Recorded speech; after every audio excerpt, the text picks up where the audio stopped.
First, we open the driver's side door. Right where you see the steering, underneath the steering is a hood latch that needs to be pulled out. Once the latch is pulled, you would notice the hood losing its grip. Right where the logo is, on top of the logo, there is a lever that needs to be lifted upwards.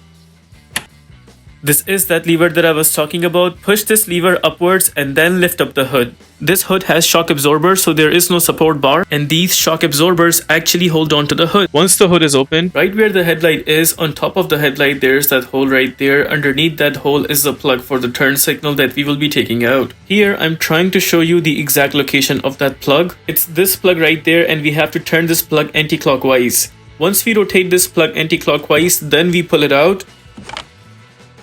There we got the plug along with the bulb taken out. Now we pull out the bulb from the plug.